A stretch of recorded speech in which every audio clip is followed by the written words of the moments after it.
everybody, welcome to Kusogrand3. We have 2 matches coming up for your pleasure. First, Chrouya versus GeneJeanie in a fantastic game that I'm not going to spoil quite just yet, you know. We'll have plenty of time to spoil things. Plenty.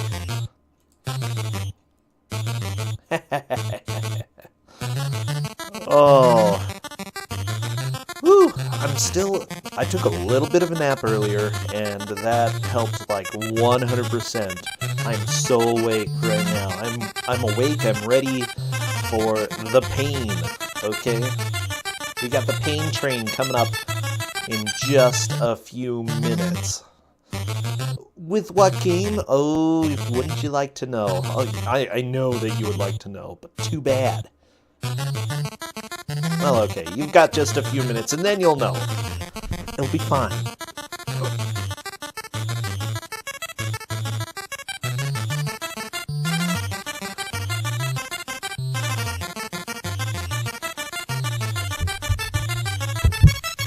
Trust me on that, you'll be fine. Yeah, we got video games.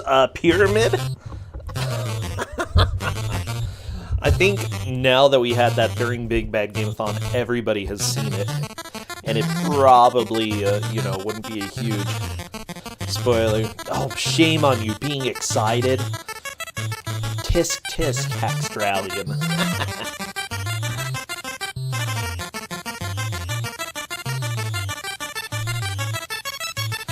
Seriously, though, it's completely fine. Come, get excited.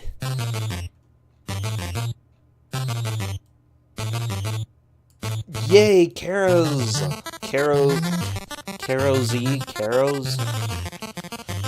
Not missing Kuso. Good. Come and join us. Now, I'm pretty sure... Okay, I had a mystery tournament match earlier, and I always say that I'm terrible playing games blindly, and that pretty much proved that. It's pretty entertaining. Oh no, Omicron. I used to speedrun Fester's Quest. I should do that again, but, I have no idea when.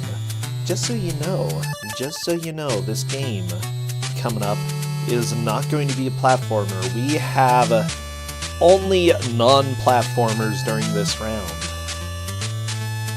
What does that mean for life? Well, you'll find out.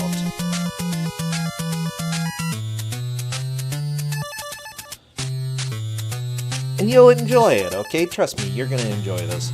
What have you done? I don't know. What has anybody done in life?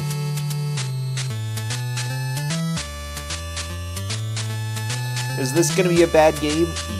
Yeah. I know that yesterday was kind of a controversial pick with Tetris 2, but at the same time, I loved it. That was yesterday, right? Yeah, that was for sure yesterday.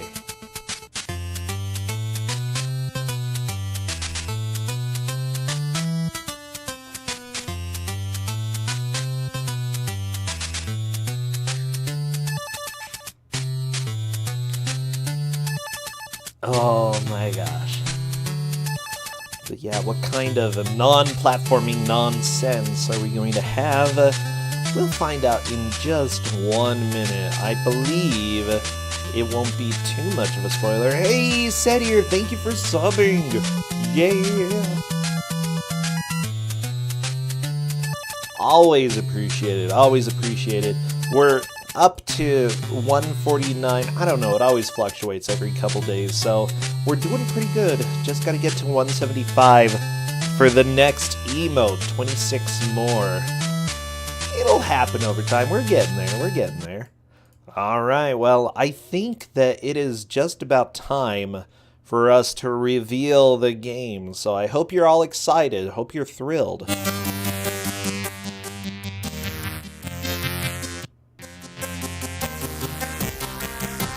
Because we do have the reveal happening right now. Caro Z, thank you for subscribing. Oh my gosh. But what game could we possibly have? These are 6 jams.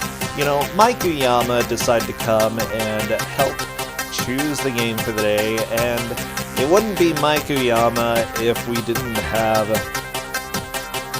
Sub-Terrania show up sometime. And oh boy, we do have some Sub-Terrania. Now, just to let you know, yeah, we've had this before in Kusogrand3. Not only that, but I believe we've been a little bit more merciful in the past because they will be playing on hard difficulty.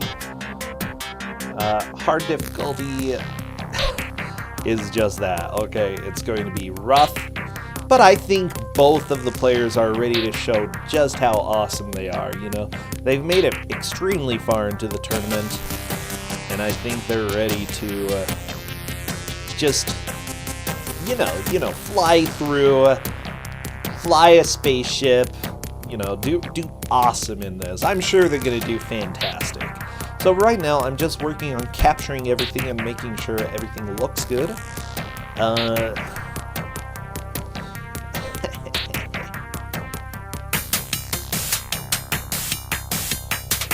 By the way, Sub-Terrania has really good music, really solid. For the Genesis, it's some of the best Genesis music out there, to be honest. Gameplay is another question. There are going to be some people who argue this game is good. Some people who argue it's not. Hello, Mike. Hello, Rosencha. Yes, this is the game I chose because it is me. And of course, I am hopelessly addicted to this game. So of course I would try to inflict it upon other people. And as you can see, and you might not be able to see it, but I had one condition for playing this game, one special condition that I don't think has been done Kusogrand3 yet, except in the Gauntlet, which is they're playing on hard. I'm not sure we have done that before, but I love it. Hard difficulty is the only difficulty. As you have said, probably just like 50 times ever. But trust me, as you watch this game, everybody, you're going to see that the game really shovels out the pain. Very much so. I don't know. I played it quite a bit on hard difficulty one time, and it wrecked me.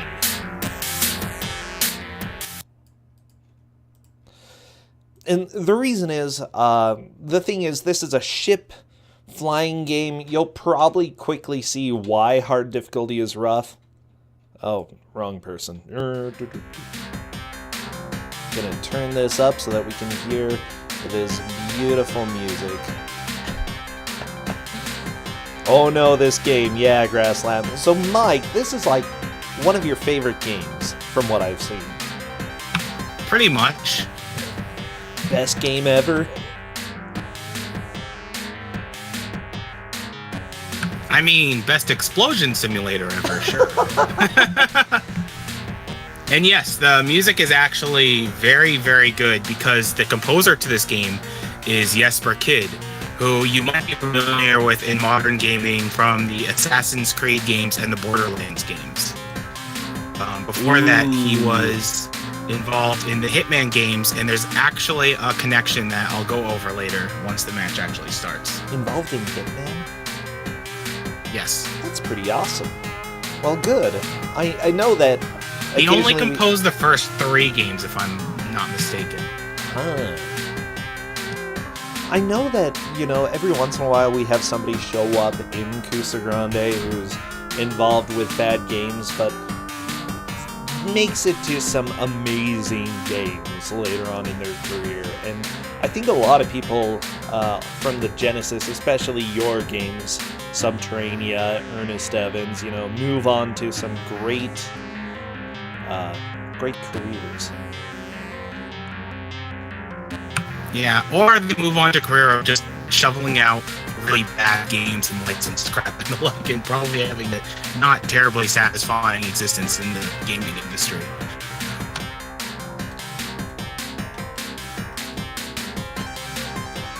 Okay. So, you know, one of those two.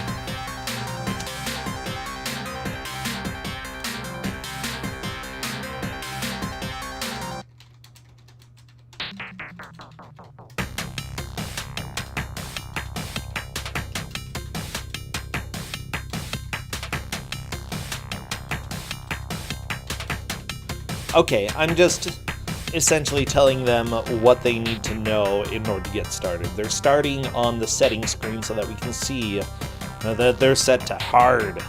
Yar. Yar, I guess. I don't know. We've got pirates here, space pirates.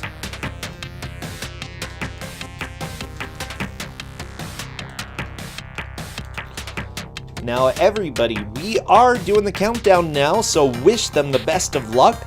They're here to play Sub-Terrania. The winner moves on in the tournament. The loser, doesn't.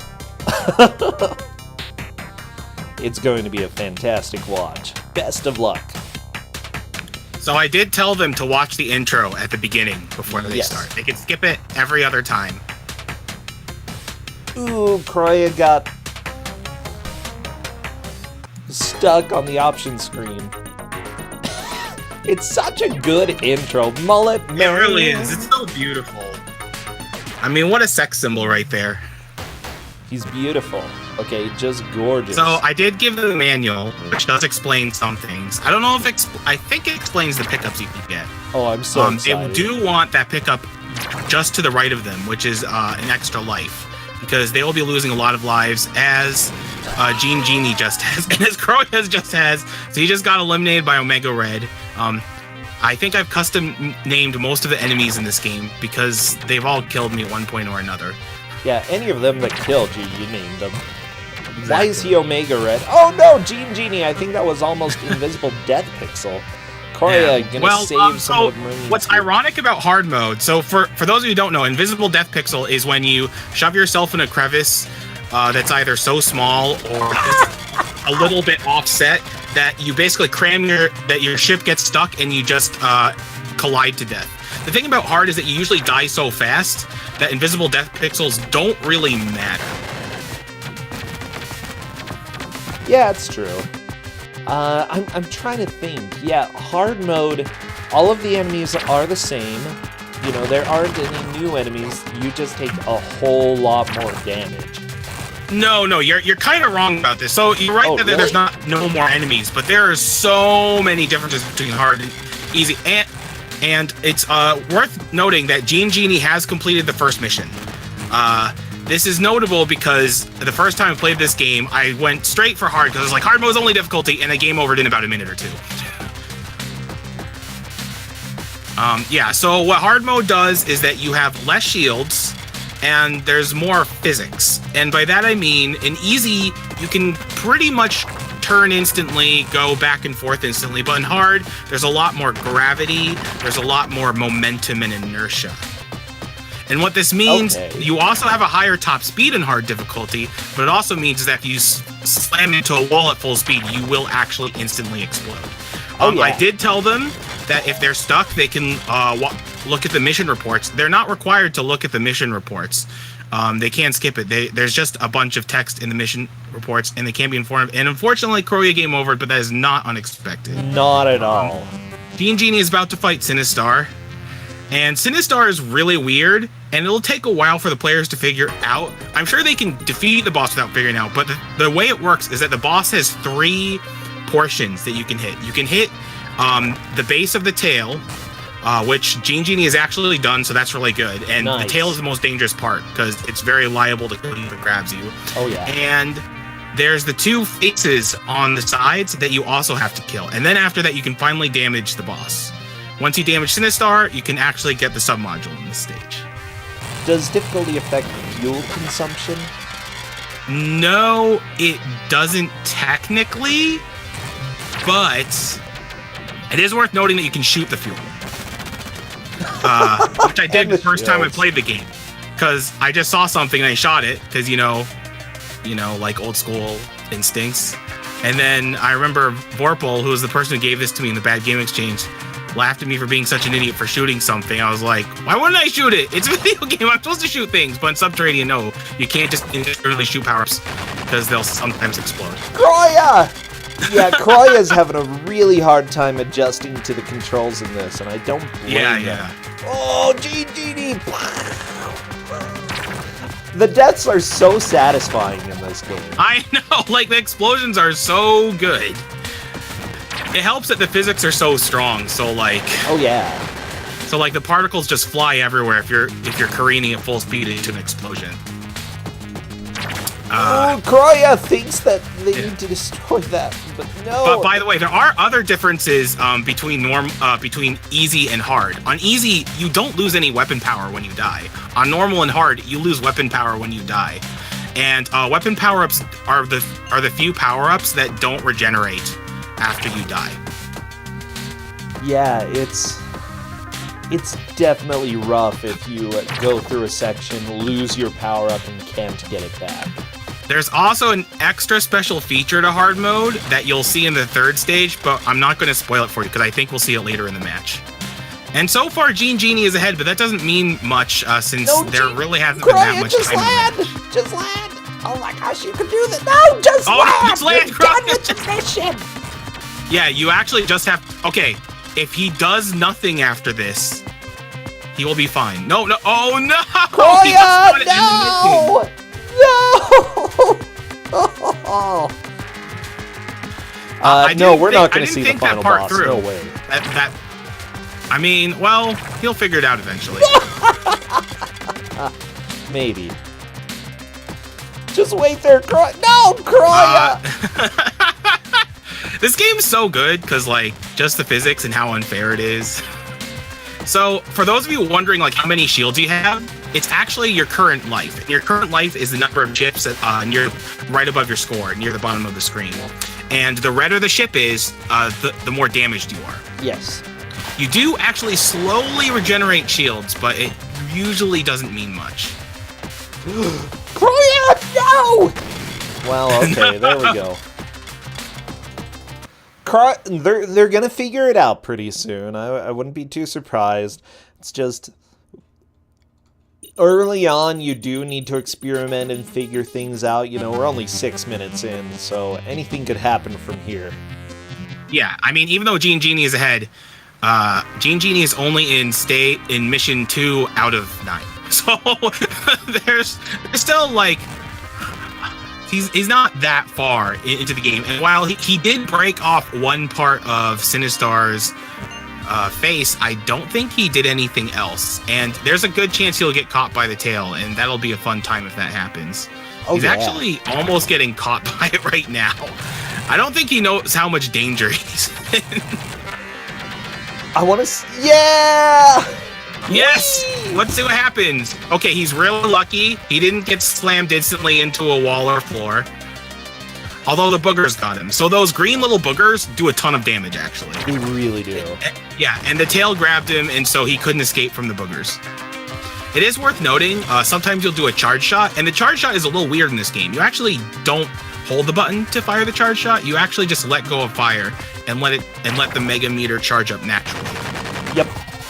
GeneJeanie is actually doing pretty well against this boss right now. Yeah, actually, GeneJeanie, I think, has killed off 2 sections of the boss. I think GeneJeanie is actually adapting to this really quickly. Yeah, I'm kind of surprised.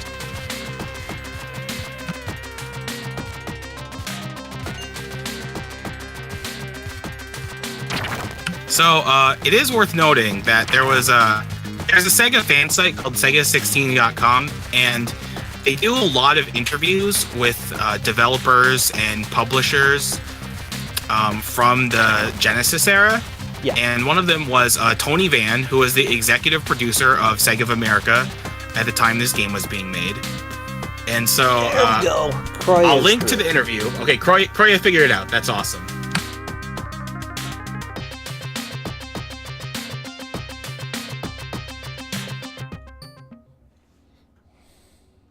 So, here's the interview question. Many gamers complain that Sub-Terrania is too difficult. Do you agree with this assessment? Why or why not? Tony Van. Well, you know, beauty is in the eye of the beholder. If you saw Sub-Terrania before it was released, you would say that the final version was much easier. We tweaked it that much. What? I personally could finish the game, and I'm not anywhere near as good as most gamers, so I think it got a bad rap. A few people were put off by it, and the rest just agreed without trying it. It was one of the worst-selling games Sega of America ever released, which surprised me. Gamers usually love a challenge. Oh my gosh, it is a challenge though. It's so hard.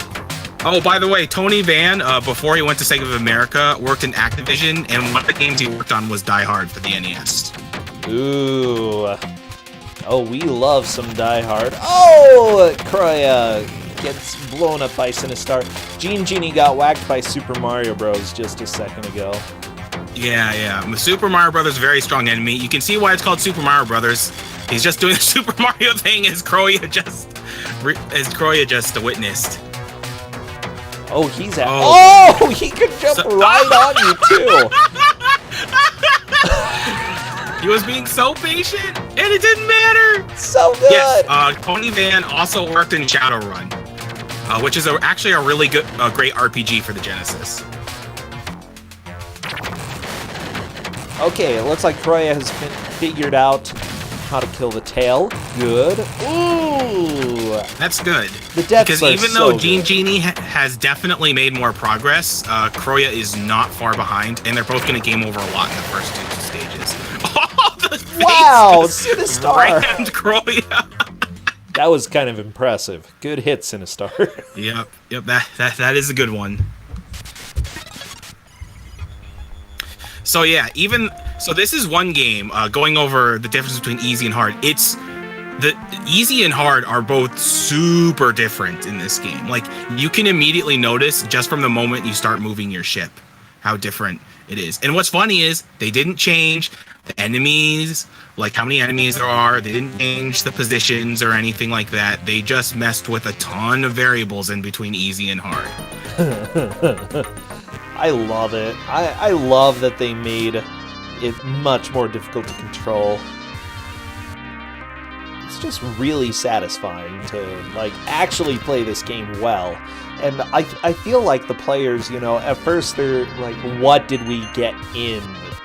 What's happening with this? I can't remember the phrase that I want to say, but this is nuts. But eventually they'll probably start feeling like they can actually control this game a little bit. Yeah, so this game has a really high learning curve, and it has a really high skill floor. No! GeneJeanie got tailed. And it basically has an infinite skill ceiling because you'll never be able to fully optimize this game because of how difficult and particular the controls are.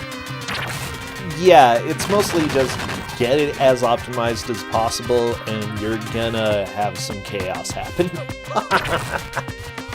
The biggest thing that they want to do in a blind playthrough is get through these early missions without taking too many deaths. So Chrouya right now being very conservative. Look, 5 lives right there. Yeah, and that's how the game works. You have 5 lives, no continues. There are extends every 250,000 points. Oh, nice. Now, you can do death warping in this game, because death always warps you back to where you started. They're obviously not going to do this for the race, but it is beneficial in a few points of the speedrun, including Mission 1. Wow, Sinistar is a butt.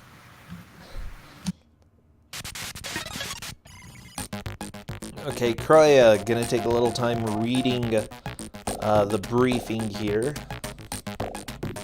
Yeah, so the mission briefings, while slow, are actually pretty helpful. I told them that if they're stuck in the game, they can watch the mission briefings.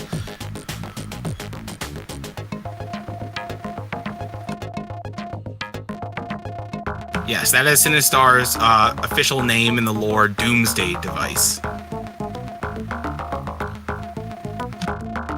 Wait, Sinistar is a Doomsday Device? Yes, it is. It's like 3 faces. Yeah, I know. And the mining, it has rail transport, but the rail transport in this game is awful. So GeneJeanie has blown up all 3 parts of the face. Now all GeneJeanie has to do is just shoot the boss a bunch, which I think they'll do. The only thing is they don't want to be in the current position where they are, which is right above that little island, because that's where Sinistar will land after you kill it. Which, honestly, I kind of want to see, because it's usually pretty funny when it happens. I've had that happen. Okay, Sinistar is dead.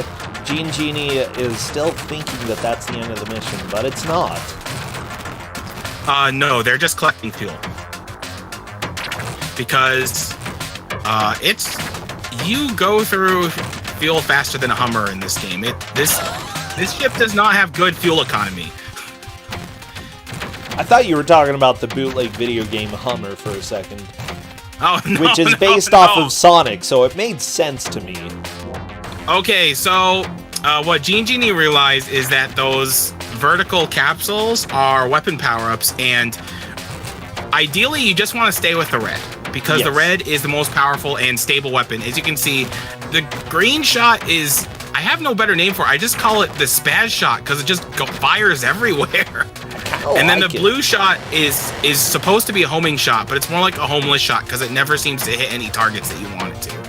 And it's also really weak. The homeless shot. Oh, there goes GeneJeanie. So there is one really bad thing about switching weapons is that it's pretty much, well, quote unquote permanent, as in you will stay with that weapon even if you die until you get another weapon power up. And since weapon power ups don't regenerate, in a stage, he's just stuck with it for now. I think GeneJeanie's still trying to figure out where to go. They figured it out. So this game is really weird about rescuing POWs. You don't have to rescue them all, unless if you're in Mission 5. Usually you can get away with about rescuing half of them. Yeah, I love it. You always leave like one or two guys behind, Monty. Yeah, well, I mean, gotta go fast. It's a speed run. By the way, I am the record holder for this game, in both easy and hard. I haven't really played normal. I haven't played easy in about 6 years now, because hard is the only difficulty, and I'm the only person who really actually runs this game. Yeah, I was gonna say, nobody else has beaten you in all this time? Well, there is one person who ran it on normal. Oh. Someone who goes by the name More Flesh. But yeah, normal's kind of weird because it's just kind of in between easy and hard. I mean, it's a legitimate difficulty. All the difficulties are pretty distinct in Sub-Terrania just in terms of how the ship controls. So GeneJeanie is in Stage 3. And it's worth mentioning Stage 3. Stage 3 is a very long stage, and a very confusing stage, and a very dumb stage because there's a ton of goals that you have to accomplish and a ton of triggers that you have to hit. And the game is not super clear about which order you have to do them in or anything. And Stage 3 also is also going to show off the special feature of hard mode, and we're probably going to see it really fast. So, because there's increased gravity and everything, that means objects have increased mass, which means they're harder to pick up once you latch onto them. And this is worth noting, because you have to carry a lot of objects in Stage 3. Oh, man. This game only has the best stats. I love it. Chrouya is using the rails. See, so the problem with the rails is that they don't really go that far, and the boss will not go to the edges of the stage. The boss will never, like, crash itself into the edges. Like, the AI is too smart for that. It's nice, though, that it doesn't use fuel. Whoa! Oh, there goes Chrouya. Into the wall. Barely living. That's okay. And GeneJeanie is just trying to figure out what's going on in Stage 3. Like, there's so much. GeneJeanie doesn't get hit by the laser, because that's instant death. It's gonna happen, though. It's totally gonna happen.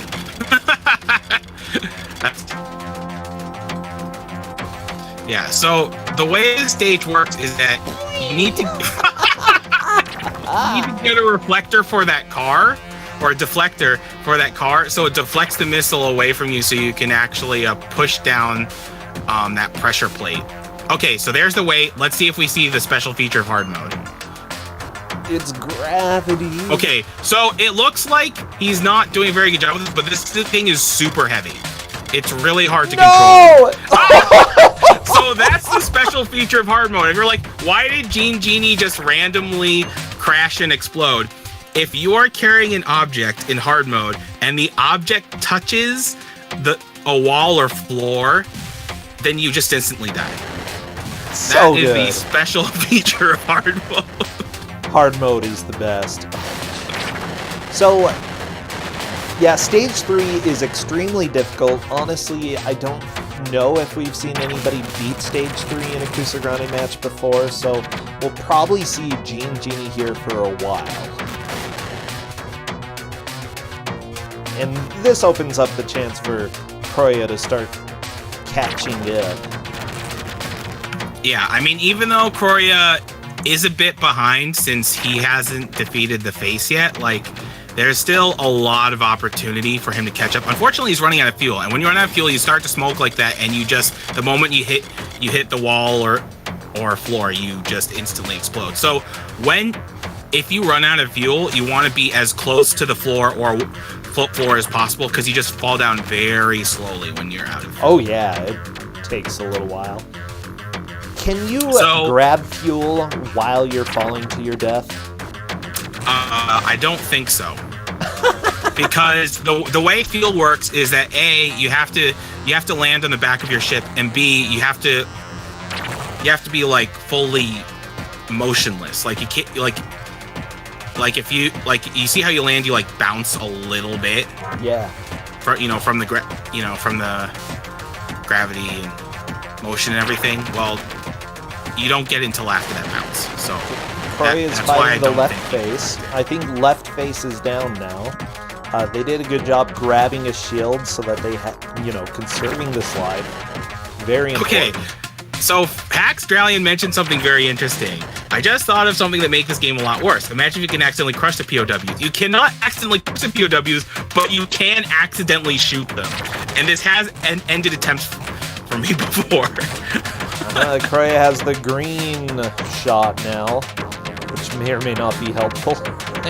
Now, the one thing about crushing POWs is that if you crush them, you are allowed to reset the quote-unquote reset the mission. Yes. If you destroy a mission object or something like that, but you have to go all the way back to base, and if you don't have enough fuel and you don't have fuel pickups for it, then you just die anyway. I do want to say, by the way, that GeneJeanie is doing a really good job of getting back into this. Oh yeah, GeneJeanie has done a really great job of adjusting to this game. There we go. Sinistar on Chrouya's side is down. Yeah. So the rail strat is very safe. It's also very slow. But do you want to know something? Sometimes slow and steady wins the race, because honestly, like every attempt, you just want to get a little bit farther and figure out a little bit more about this game. And now Chrouya's on stage 3, and now we get to hear a new song, which is awesome because the soundtrack for this game is really great.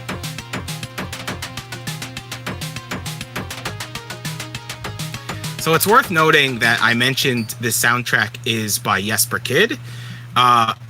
What's also worth noting is the group that he was with at the time when this game was made. The group was called, they were actually an Amiga demo scene group called The Silence. So if you're like, wow, this looks a lot just like an Amiga game, well, that's because this is from an Amiga demo scene group. And the reason why that's significant, it means two things. A, the game look, feel, and design is very, very Amiga.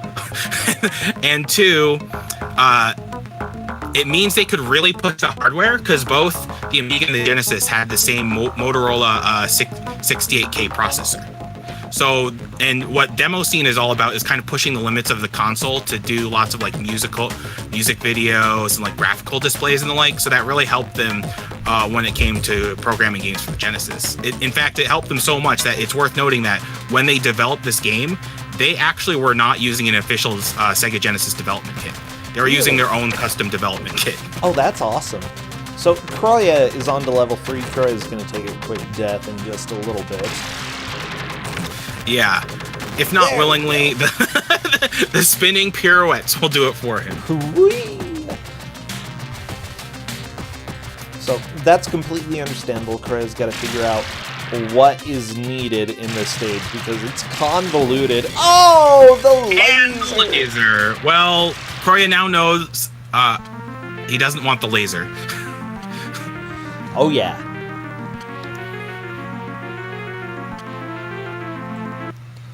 Oh, GeneJeanie up against Sinistar again. Yeah, GeneJeanie, I'm a little bit worried because while they're getting through the early stages quickly, they also end up losing a lot of lives, you know. Question, health between stages. Do you recover any? Yes, you do. You actually recover shields very slowly if you don't get hit. Really? Usually not noticeable, but it actually does come into play on occasion. And so if you're wondering like what the shield difference is between easy and hard, on easy, like, you know how Sinister twirls you around and then like slams you into a wall? Yes. You can pretty much survive that every single time it happens on easy. Also, he usually won't throw you as far because the physics aren't as strong. Yeah. But on hard, you're either going to take a lot of damage or you're going to die if it's a nearby ceiling, wall, or floor.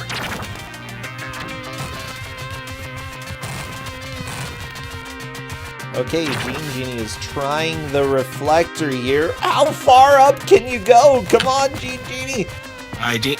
Okay, GeneJeanie's clearing the crystals. Now, what GeneJeanie is going to have to learn is that they have to select the deflector and put it right on the truck.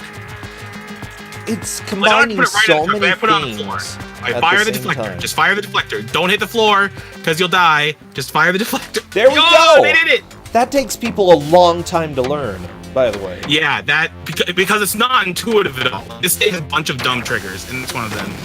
All they have to do is push the pressure plate now. The area that is blocked by the laser. I think GeneJeanie will figure it out eventually. Yeah, I think they're gonna lose a life, and then they'll figure it out. It'll be fine. Red level 2 for Chrouya. That will help. That's very good. That's very helpful on the boss if they don't die. Don't shoot the fuel. No guarantees.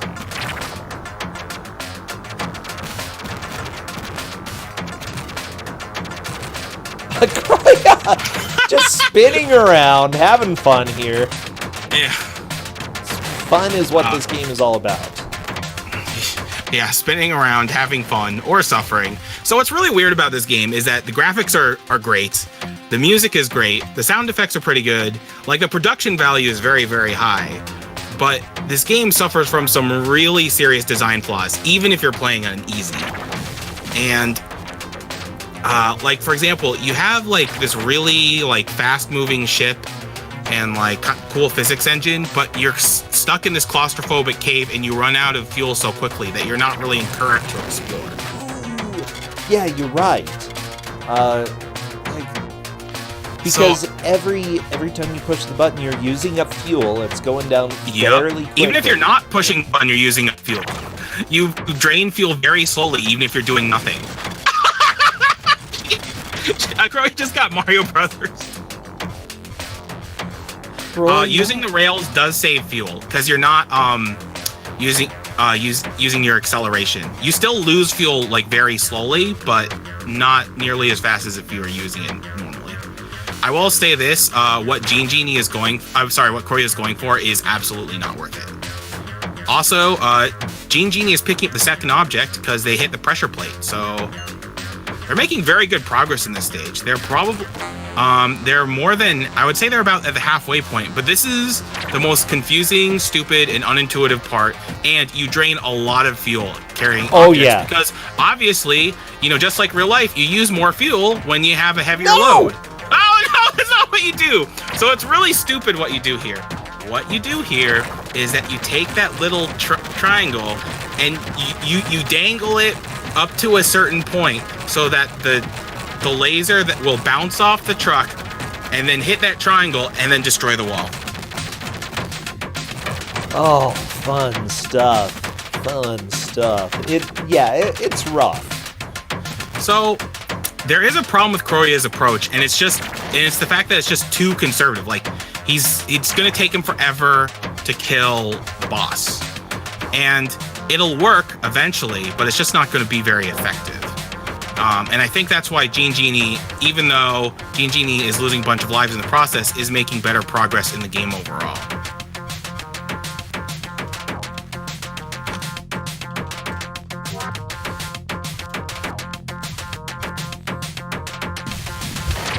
So yeah, Chrouya is making some pretty solid progress. They're still taking some deaths. I think once they start getting through some of these early areas without deaths, that'll help. GeneJeanie, there's the life right next to them that they really should have collected. But GeneJeanie is definitely in the lead right now. The reflection thing, it's just so hard to get it to even bounce the right direction and do anything that you want. It's rough. Okay, GeneJeanie collecting Red level 2. Again, red level 2 is probably the best weapon that they want to go with when they pick that up. Yeah, GeneJeanie using the Death Warp to finish that level. I love it, Mike. Hey, you know, gotta go fast. Oh, yeah, that's what this game is all about. Yeah, so for marathon strats, I actually don't die in stage 1, and I collect that extra health, extra life, and that gives me generally like an over 90% completion rate on this game, which I consider very good considering how brutal and marathon unsafe this game is. It's... that crash! I just love this game's physics sometimes. It's just like how fast you can be crushed. They're definitely rough physics. I'm trying to think. There's a TAS of this game, right? Yeah, it's pretty old now. I think it's about 10 years old, and it totally cheats. It has more than one re-record per frame. And basically, you know like how you can go super fast? It's always going super fast, and it always ends every level with like almost no fuel.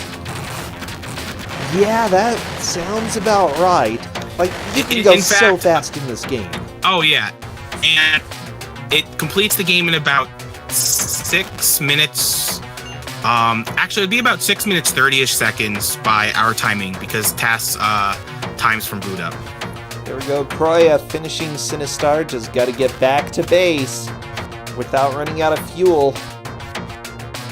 So close! There we go. Very, very nice. Well, yeah, go ahead and... there we go. Okay. So I am currently looking into... It looks like we have the next game chosen, and details about that are being sorted out, so I'll go ahead and keep talking here since I pretty much don't have to do too much with that as it's going out. Chrouya is on to stage 3 again, but only 1 life left. GeneJeanie, meanwhile, trying to get However, through. Chrouya is going in the correct direction. So the missiles, they seem helpful, but they're really not. And Chrouya's picking up the object. Let's see if the object hits a wall or floor. It probably will. Oh, it might not. Oh, Chrouya! Oh, that's so close. Oh my god! No! Wow, that was actually really good on Chrouya's part, but seeing how fair the game is, the game just made sure the object crashed into a wall. That is amazing. That was beautiful. What's funny about this game is that there's some games that that I've speedrun that I can't stand watching casually, but I can always watch this game casually because it's really fun for me to watch how people die and struggle through the game. That being said, I'm really impressed with the progress these players are making. Yeah. You know, that's an interesting point, Mike. There are some games that are much more interesting casually. There are some games that are much more interesting as a speedrun. This game somehow manages to be awesome both ways. Like, I don't know, it's hilarious to see people struggle, and when you play it good, it looks so incredibly impressive. Yeah, what's really nice about this game is the sense of speed. The problem is that when you're playing casually, the game really dissuades you from using that sense of speed. That's why I call this game Awful Sim, because there's some really great design decisions, and like the production value is very high, but then there's some really dumb design decisions, and the game is just so unfair. Oh, yeah. So I feel like Awful Sim is a very apt term for this game. It's a really good term. Okay, with that said, I enjoyed playing this, even though, like, it was absolutely out of control trying to get through the stages here. But it was fun. Chrouya, I know what you're trying to do. Not much fuel to do it. Are you gonna make it back? Chrouya! So close! Oh! What? Oh, wow! They ran out of fuel. They ran out of fuel, but they were just correctly positioned. So I guess that's really interesting because they definitely ran out of fuel. I didn't know that could happen, actually. Maybe that's because it was very early into the run out of fuel animation, or because their impact was so soft they didn't explode. Also, they were turned definitely at the right angle, which there are a few too many angles in this. Oh, and yeah, so it's worth noting there's like 23 or 24 unique angles your ship can be in, which is one of the reasons why your ship is so hard to control, because you turn very quickly, and it's very hard to determine what the exact angle you'll be at. Also, like most games with bad controls, the controls are sluggish or they're too slow. In Sub-Terrania, there's the opposite problem. They're hyper responsive. They're too fast. Like, they're too responsive. They're very incredibly responsive. Now, Mike, isn't there a zip that's pixel perfect and angle perfect, or frame perfect and angle perfect? It's not. So it's not pixel perfect because there's like maybe like a 10 to 20 pixel window. It's not frame perfect because you just hold a button. It's like it's angle and momentum perfect because which sounds really weird, I know, but in stage 7 there's a pipe you can blow up, and if you blow it up and the game just multiplies, and if you hold the fire button and you're accelerating enough, the game multiplies your momentum by a lot. And if you're in the correctish X position and like you're going like fastish enough to the left and you're straight left, it has to be perfect 90 degrees to the left. If you're even like a degree or two off, then you'll just slam into the floor or ceiling. Then you can zip into the exit trigger of the stage. If you fail the skip, you just die, and it only saves about 5-ish seconds. I've tried the zip before. It took me like at least 100 tries just to get it once. And once I got it once, like just save stating over and over again, I'm like, okay, I'm good. It's never going to happen in actual attempt. GeneJeanie's I got also the have right a bunch idea. of Fury zips involving these pirouette machines No! in stage 3. Oh, GeneJeanie was so close. But what's so annoying about the deflector is that the deflector has momentum itself, so you can have the deflector expertly dodge a laser, and then it'll hit you instead. I want to say Chrouya is doing very well against Sinistar. Still 6 lives. Like, I don't know if I've seen too many people get here with this many lives left, but that is very important. So, I'm looking at the story here. Aliens have invaded a vital subterranean mining colony, used light-speed reflexes and total concentration to fly your prototype fighter through impossible caverns, rescuing miners and blast those aliens into the darkest pits of space. Wow, the description really captures what this game is about. Impossible caverns, basically. So yeah, this was made by Xerinx. They didn't make too many other games. They made Red Zone and Scorcher, which I've never heard of Scorcher. I've played Scorcher. Scorcher is a Sega Saturn game. It's not really bad. It's just a pretty average racing game. I would also say it's the worst of the 3 soundtracks in the Xerinx games, although it's still pretty good. It is worth noting that after Xerinx disbanded, and they formed, they weren't too sure what to do. They formed IO Interactive, better known as the developers of the Hitman series. Ooh. And if you look at the credits of this game, Red Zone, you'll see in the first 3 Hitman games, or I guess the first 4 if you include contracts, so up to Blood Money, you will see that these developers went on to create the Hitman series. Yeah, you're right. I'm looking at David Gulbrandsen, who was... And with them was Jesper Kyd, who also composed the music for the Hitman series. So these developers are not the Kusogrand developers who withered away in obscurity just making licensed crap or awful games. They actually went on to be commercially and critically successful in the gaming world. Yeah, and actually Jesper Kyd has done tons of stuff, especially for the Assassin's Creed series. They helped with Borderlands. Wow, that's impressive. There is some more interesting info about this game on Tony Van's website, which is down, but fortunately there are archived screenshots of it, so I will link that in the chat.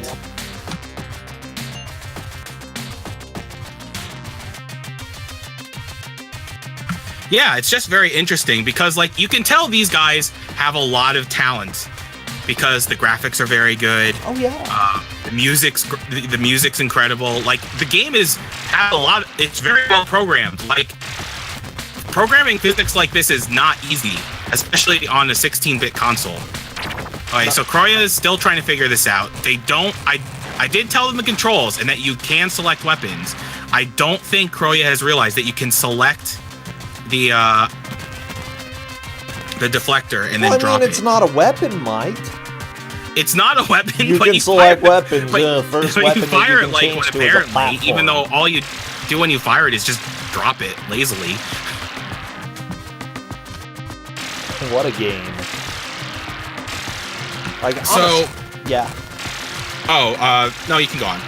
Honestly, I don't think I would figure that out very quickly if I were playing this blind.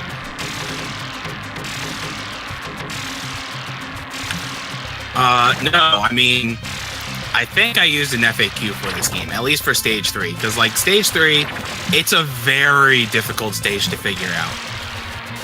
Oh, Chrouya! Oh, no, that's not the way. Nope. So Chrouya had the right idea. They just need to learn that they can drop the deflector. Fortunately, Chrouya does have a bunch of lives. It is worth noting that GeneJeanie also has a bunch of lives for Stage 3. So, and GeneJeanie knows how to make progress in Stage 3. Oh, yeah.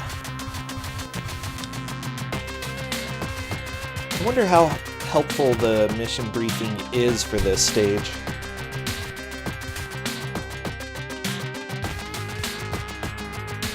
I don't recall it actually giving any good info. The mission briefing? It's not the most detailed information, but it tells you basically the basic objectives of what you have to do. So it's not going to tell you how to solve Stage 3, but it's going to tell you, like, where the prisoners are, the basic methods you have to go through to rescue them and stuff like that. So while it's not going to help you figure out the state, you know, the entire stage, it will just help you figure out basic objectives. Gotcha. Okay. It's worth noting that one of the few designers who didn't go on to IO Interactive, Sami Badawi, has worked in a variety of companies, including financial firms like BlackRock. So he also went on to some success. Chrouya tried to land it on the... No! Oh, no, you don't land it on the base. No, you don't do that. Not quite right. I mean, Chrouya... It's good that Chrouya is trying many, many things. Yes. I agree. However, and Chrouya had a lot of lives to do that with. GeneJeanie has tried many more things and is now making good progress to the stage. GeneJeanie is actually more than halfway through the stage. Yeah, now, what's really stupid about this stage is that you actually have to fire more down where GeneJeanie was, in that area on the left, to uncover another deflector so you can finally destroy this laser. What a good game, Mike. What a game. I know, it's such a good game. Now, here's the thing. After Stage 3 is figured out, the game is a lot easier. And I don't mean a lot easier as in, like, it actually gets easier, as in there's nothing quite as unintuitive as Stage 3. Now, Mike, while Chrouya just died, they did figure out how to switch to the reflector in the weapon screen. So Chrouya's got that knowledge. They just need to make it back to Stage 3 and try that.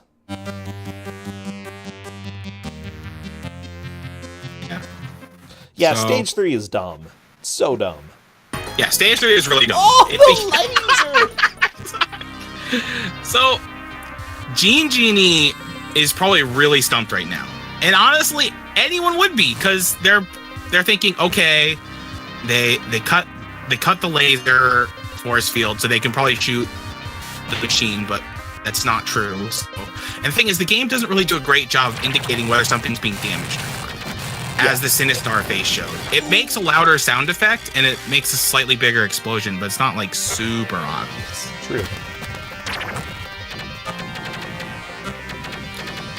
And here's the thing.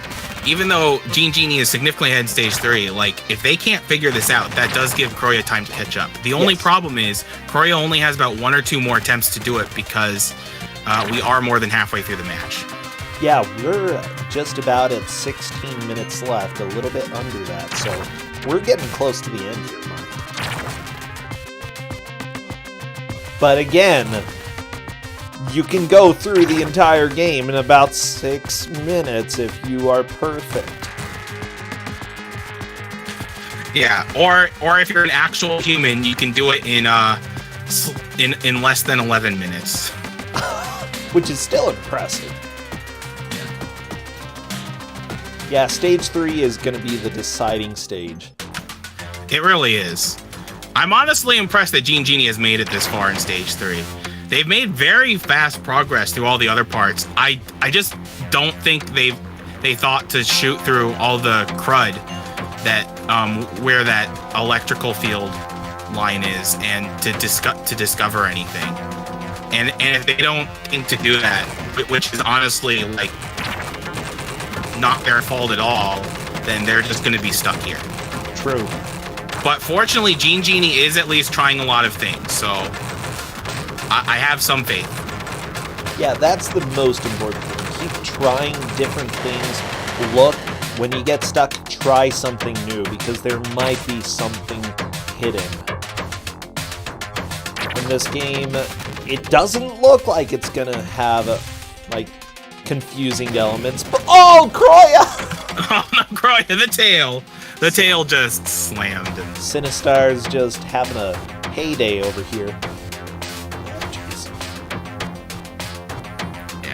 So, what's really funny is that when I ran this game for Awful Games this year, a lot of the YouTube comments, like, most of the people enjoyed the run, but the biggest complaint was that they didn't think the game was very bad, which is kind of true in a sense, but then you see it here and you're like, oh. Yeah, it's, the thing is, when played well, it looks incredible. And the graphics in this are really good, but when... Oh, GeneJeanie! Oh, okay, I love this game. But when played by someone who's never played it before, it's so incredibly difficult. Yeah. There's no denying this game's difficulty. In fact, for a while, I thought this game was just pretty much impossible and hard. It turns out it's not impossible, it just has a super high learning curve. Okay, GeneJeanie, please go to the left. I do understand why GeneJeanie is doing what they're doing, because they took down the force field. There's no force field around the laser anymore, so they're just trying stuff with the little spinning orbs and everything. They're just trying every avenue there. I mean, who would think that there's a third reflector that you need to get? I don't know.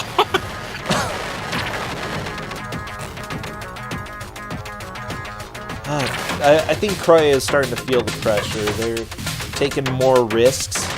Yeah. With Sinistar, okay. which... So I think what GeneJeanie doesn't realize is that it looks like that area. Oh, there we go. Oh, they're doing it. Okay. Okay, they're doing. Oh, they're firing. Not quite in the right spot, but I think they're getting the idea, and they will get it eventually. Except they just crash themselves to death. But however, one life left. Jeannie does have one more life, and I think they're gonna try over there again because I think they know that there's like 1 or 2 more destructible objects there. What's the coincidence is that they fired at every the object that they were standing on to fire and like destroy all the terrain. That's actually the one object he needed to hit. I love it, like, so not fair. I know, right? Like, what a video game. Yeah, it is worth noting that this game has credit for mathematics. because It's got a lot of math. I mean, to program physics like this, you honestly do need a lot of math. So many, so many maths.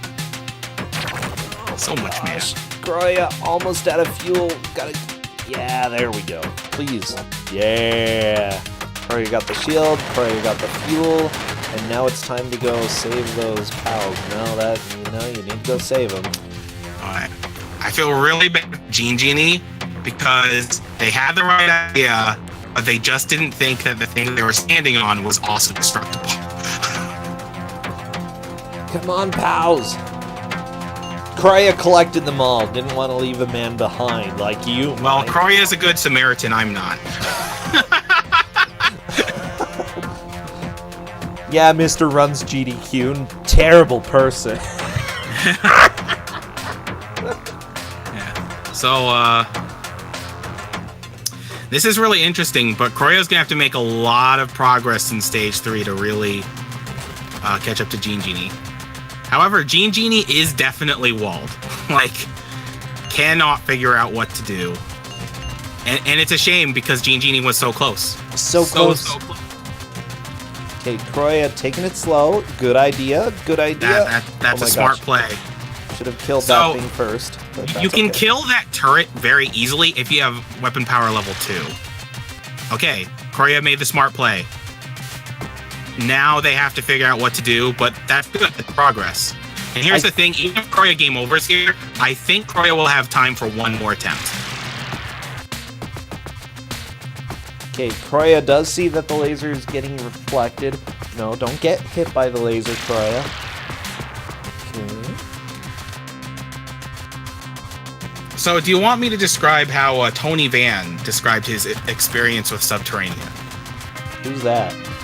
The executive producer of Sega of America. Oh. He's basically the guy who picked up this game and optioned it. He was basically the guy who said, it's a good idea to release this game. Chrouya's got the right idea, but blew up due to running out of fuel. Yeah. Only 2 lives. This is where Chrouya needs to make it count. Well, I think Chrouya has one more attempt if the game over quickly. But yeah, it's... Oh, Chrouya's so close. It's like they're allergic to that landing pad! The pressure plate! Why? No! No, Chrouya! The laser was defending it. They landed on it and then blew up, so I think they've got in their mind, that platform will kill me. But they blew up because they ran out of fuel. Okay, last life. Yeah. I think it's possible to catch up if Chrouya gets game over, but it's going to be very difficult. Oh, yeah. So now is probably a good time to read what Tony Van has to say about Sub-Terrania. Okay. Sub-Terrania just kind of fell into our laps. The game was done by a group of international programmers, all under their own, not even using Sega-approved hardware to develop. That's impressive. It's worth noting that the developers were Danish, which is one of the reasons why they were so involved with Amiga, because, Europe. Yeah, that makes sense. The basic game was a lunar lander style game. We had a ship you moved across the screen, thrusting against gravity while shooting at missions. The game had some really nice technical tricks and was really pretty. Overall, it looked like we were picking up a sweet gem in the rough. However, Sub-Terrania's gameplay was so hard! We changed the control difficulty 3 times to make it easier, and people still complained it was impossible. Strangely, I found it challenging, but not impossible. So I was surprised by this accusation. I think this is the syndrome of game developers and the producers and the beta testers being so familiar with a game that they're way better than the game than they realize. Oh yeah, for sure. Chrouya just got a game over. It's going to be a race to try to get back in this. It's going to be really tough for Chrouya to do this. So there is more to this. Testing was also a bit stressful since the programmers winged it, quote unquote. There are many illegal writes and other wonky errors you would not have had if the game was programmed on a true dev system. Ultimately, we got all the bugs. Jamie also marketed Sub-Terrania and had the tough task of coming up with a cover that both Sega and the developers liked. The developers had received a marketing materials approval clause in their contract. After about 5 tries to appease both our and their taste, Jamie came up with a killer cover and a big media campaign that cost a bundle of cash. we thought a hit was on the way. It is true, the cover for the game is pretty awesome. Oh, yeah. The back of the box says, "Can you handle the pressure?" Can't. Oh, you really can't. When released, the game slowly died, underappreciated by the market. I don't really know why. Perhaps it was the difficulty. Perhaps it was the basic game mechanic. Or just the fickle consumer tastes had changed. That's how these things go sometime. The first one. I'm gonna say that. It's because of the difficulty. It's definitely because that's of the not difficulty. a bad reason why.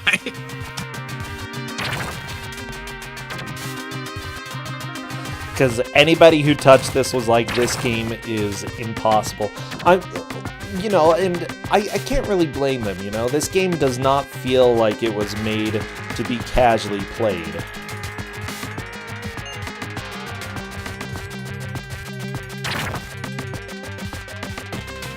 Yeah, I mean, I guess it has tons of replay value through all the dying. Which there's a lot of dying. There we go, Chrouya through mission 1. We've got 5 minutes left.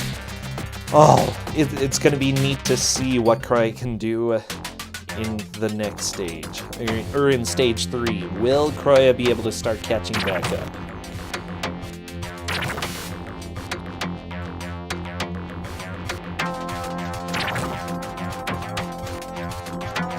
I love that even on easy, people think this game is impossible. Whoa, Chrouya! Just jumped on! Yeah, Wow. It's still not an easy game on easy. Like, because even though you keep the... I don't know why they're going for the missiles. The missiles are not worth it. Because Well, even we don't though... know that. You fly so fast! I know, that's what's so great about Super Mario Brothers. Super Mario was like, I really hate the Genesis and its blast processing. I'll make it blast process something.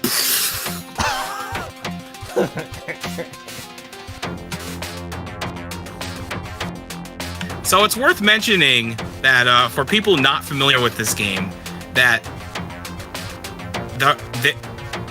the first stage of mission objective. Whoa! I don't know what Chrouya is testing out, but I'm liking it.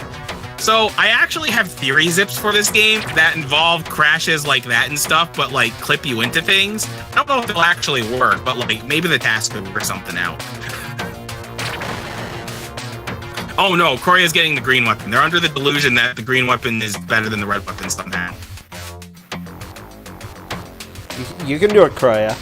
I know you're feeling the pressure. You're feeling the pressure. Okay, are they going to try the missiles? Might try the missiles.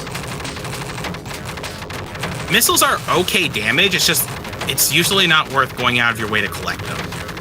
Yeah, I honestly have no idea how much damage they do because I never used them. Okay, Chrouya gonna experiment with some missiles. Oh, jeez.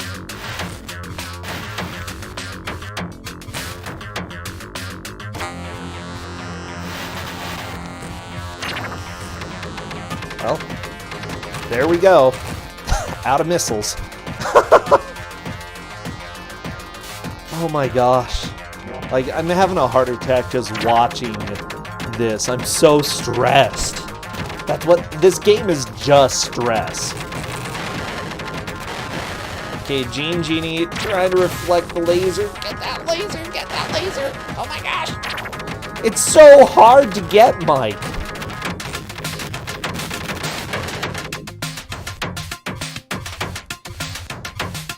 Oh yeah. Well, I mean, you know, the game really makes you appreciate the effort you have to go through everything. It really makes you struggle, so you really feel good once you've accomplished something in this game. I mean, yeah, you do feel good when you do. Like, because nothing in this game is trivial. Exactly. As you just saw with GeneJeanie. Back in my day, we had to get Super Mario Brothers both up and down the hill and die twice for it. GeneJeanie slowly descending into the cave. Chrouya, just one more face to destroy on this boss, and then it's gonna be gotta collect the POW and the sub-tank. However, Chrouya has no health left. One more hit will probably be enough to kill them. So will Chrouya kill Sinistar? Will Sinistar sit on top of Chrouya? A little Sinistar throne.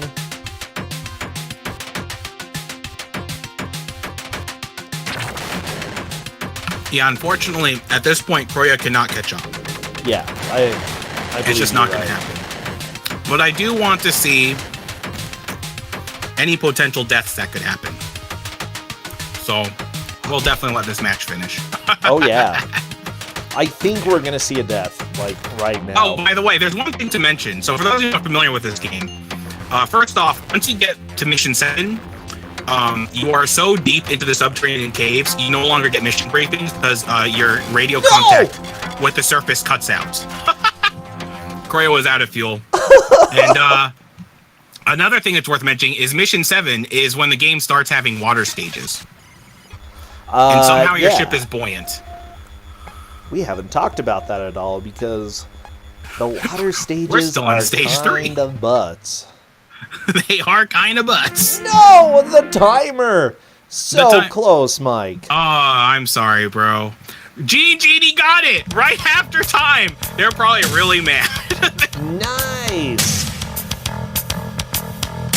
Well, Mike, I have to say, this was certainly a match. And this game is really incredibly difficult. That was beautiful, though. Genie figured out the solution. I'm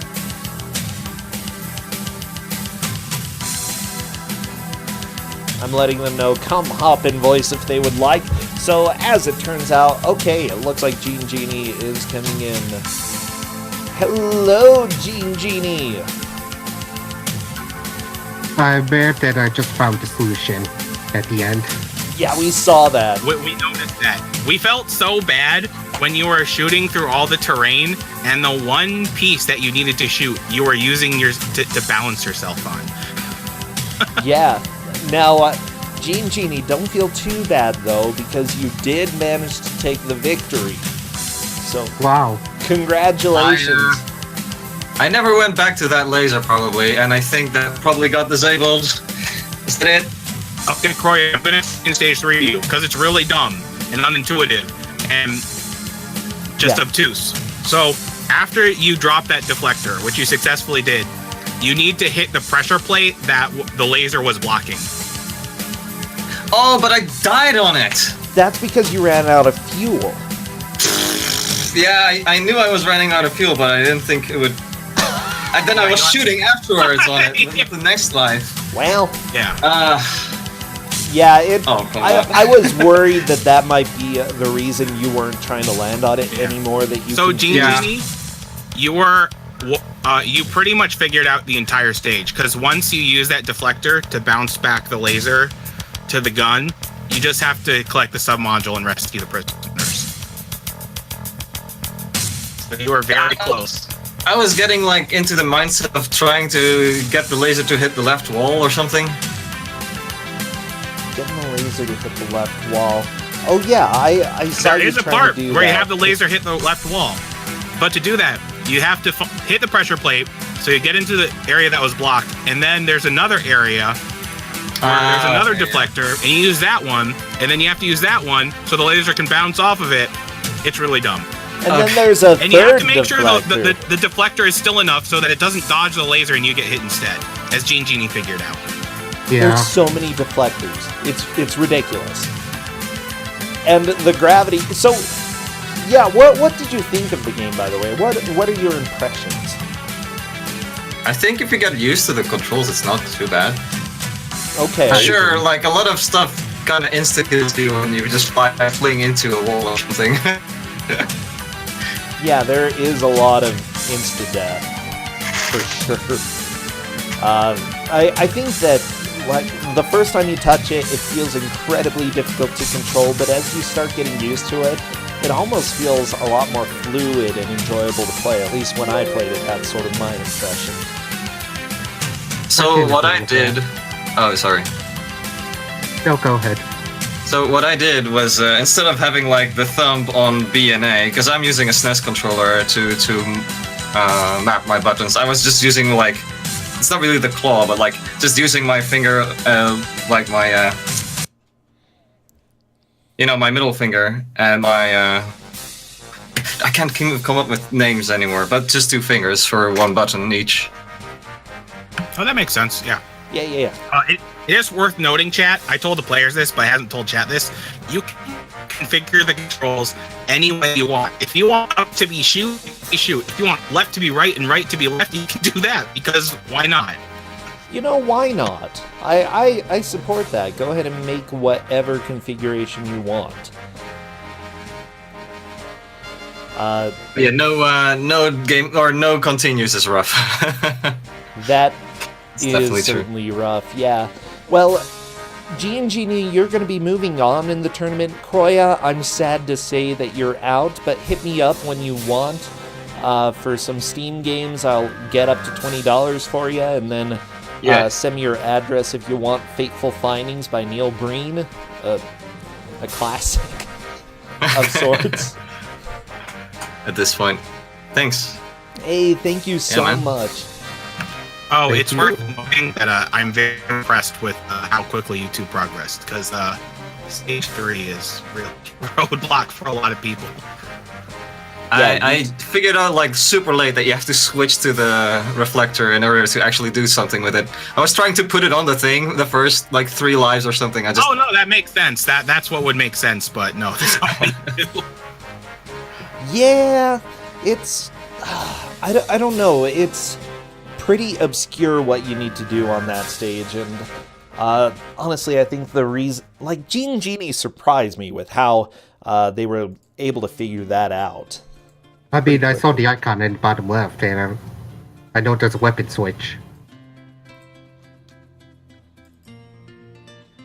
Yeah, I think it took Chrouya a little while to realize about the weapon switch, because one, that doesn't look like a weapon. Like, No. why would you even switch to it as a weapon? It's so dumb. Like only at the end of my like the second time I got to stage 3, it was like, oh, there's like this small icon appearing next to my weapons.